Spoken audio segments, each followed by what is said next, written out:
महाराष्ट्राचे माजी मुख्यमंत्री सुशीलकुमार शिंदे यांना भाजपची ऑफर आलेली आहे आणि या सगळ्या संदर्भात बोलण्यासाठी महाराष्ट्राचे दुसरे माजी मुख्यमंत्री पृथ्वीराज चव्हाण माझ्याबरोबर आहेत।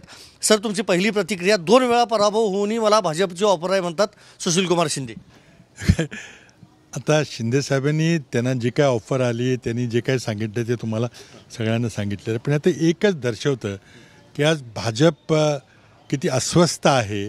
त्यांना महाराष्ट्र सरकारच्या कामगिरीमुळं आपण पुन्हा सत्तेत येणार नाही हे त्यांना लक्षात आलेलं आहे।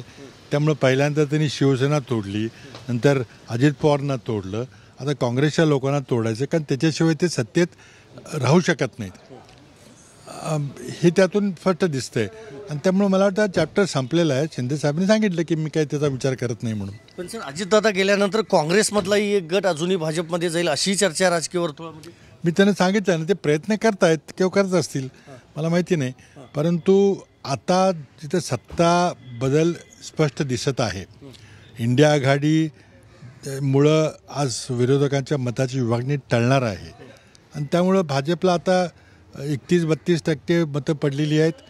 जर बाकीची विरोधातली 70% मतं जर एकत्र झाली आणि त्यांचं विभाजन झालं नाही तर भाजपचा पराभव अटळ आहे। म्हणूनच त्यांना राम मंदिरासारखे मुद्दे हाती घ्यावे लागत आहेत, लोकांना फोडावं लागतं, पक्ष फोडावं लागतं। तर तरी काही जरी त्यांनी केलं तरी काही होणार नाही। त्यामुळे जर सत्ता बदल होणार असेल तर काँग्रेसचा कोण त्यांच्याकडे जाईल आता? पण राहुल गांधींच्या नेतृत्वामुळेच काँग्रेसची अधोगती होती असं देखील भाजप म्हणतंय। त्यांना आता काय बोलायचं ते बोलू द्या। आता आम्ही असं म्हटलं की नरेंद्र मोदींच्या कंटिन्युअस नेतृत्वामुळं, त्यांच्या अपयशामुळं भाजपचा पराभव होणार आहे, तर त्यांना काय विरोधक त्यांना काय बोलायचं ते बोलतील। आम्ही आमचे नेते कोण असावेत, आम्ही कशाप्रकारे निवडणूक लढवायची आम्ही ठरवू। सर, आणखी एक प्रश्न, लोकसभा निवडणुका काही दिवसांवर आता येऊन ठेपलेल्या आहेत, जागा वाटपाचं कुठपर्यंत आलेलं आहे? कारण दिल्लीमध्ये एक बैठक झाली, त्यावेळेला देखील काँग्रेसचे म्हणजे महाविकास आघाडीतले सगळे नेते हजर होते, काही फॉर्म्युला ठरला आहे? नाही बघा, ही जागा वाटपाची ही एक प्रक्रिया आहे, हे काय एकदम खटकन एका दिवशी निर्णय होतो, ही इव्हेंट नाही आहे। म्हणजे आपण पक्षांतराच्या बाबतीत बोलताना म्हणतो की इव्हेंट आहे का प्रोसेस आहे, हा प्रोसेस आहे। आणि त्यामुळं अनेक बैठका होतात, आपण आपल्या जागेचा क्लेम ठेवतो, मग आपण त्याच्यापेक्षा काउंटर क्लेम ठेवतो, तुमच्याकडे चांगला उमेदवार आहे का, आमच्याकडे चांगला उमेदवार आहे का, ही चर्चा चालत राहते। शेवटी जागा वाटप होणार आणि प्रत्येकाला माहिती आहे की जागा वाटप झालं नाही, आपल्या मताची विभागणी झाली तर पुन्हा भाजपला फायदा होईल। त्यामुळे जागा वाटप होणार, आम्ही आमच्या मताची विभागणी टाळणार। आता एखादं पाऊल पुढे एखादं पाऊल मागे हे करावं लागतं, ते होईल। सर, शेवटचा प्रश्न, तुम्ही राज्याचा कारभार सांभाळलेला आहात, आत्ताही मुख्यमंत्री दावोसला गेलेले आहेत, त्यांच्या दौऱ्यावर जोरदार टीका केली जाते, आदित्य ठाकरे टीका करतायत, महाविकास आघाडीतले नेते देखील टीका करतात। हे पहा, दावोस ही जगातली एक फार मोठी आर्थिक आणि औद्योगिक क्षेत्रातली खूप मोठी परिषद आहे। तिथं महाराष्ट्राने जाणं हे योग्य आहे, गेलं पाहिजे। आता तिथे किती कोटी खर्च करायचे हा त्या सरकारचा प्रश्न आहे, पण मला वाटतं की याची प्रक्रिया वर्षभर चालू असते आणि त्यानंतर एक फोटो ऑपॉर्च्युनिटीच्या रूपानं मग तिथे करार वगैरे सही होतात। पण ते सही झालेले करार त्याचं रूपांतर एका प्रकल्पामध्ये होतं का नाही हे माहिती नाही। आता गेल्या वर्षी एकनाथ शिंदे डावोसला गेले होते, ते अर्धवट दौरा सोडून परत आले, कारण प्रधानमंत्री मुंबईला येणार होते, त्यांचं स्वागत करायला त्यांना यावं लागलं। पण त्यावेळेला जे करारांची स्वाक्षरी झाली होती त्यापैकी त्या करारांची काय परिस्थिती आहे ह्याचं जर त्यांनी एक माहितीपत्रक जर जनतेला दिलं असतं तर बरं झालं असतं।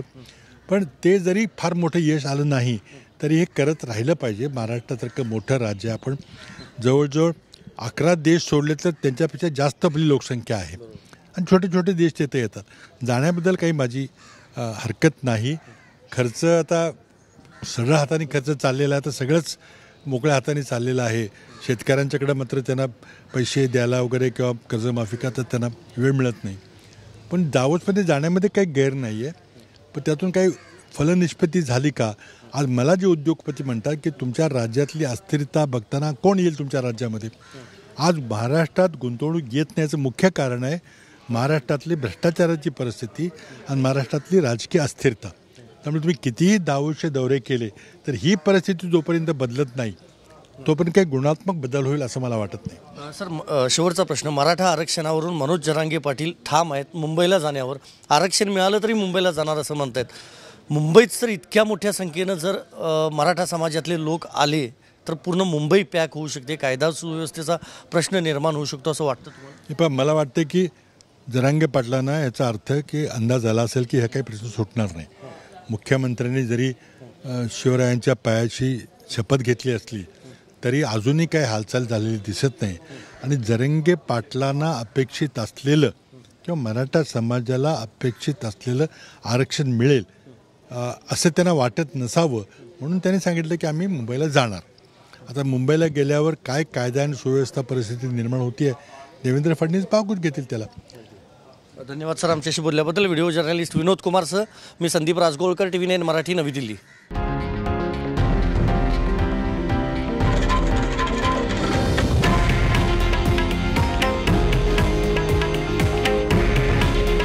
हे आहे देशातील नंबर 1 न्यूज नेटवर्क आणि आपण पाहत आहात TV9 मराठी. काळजी तुमची, हित महाराष्ट्राचं.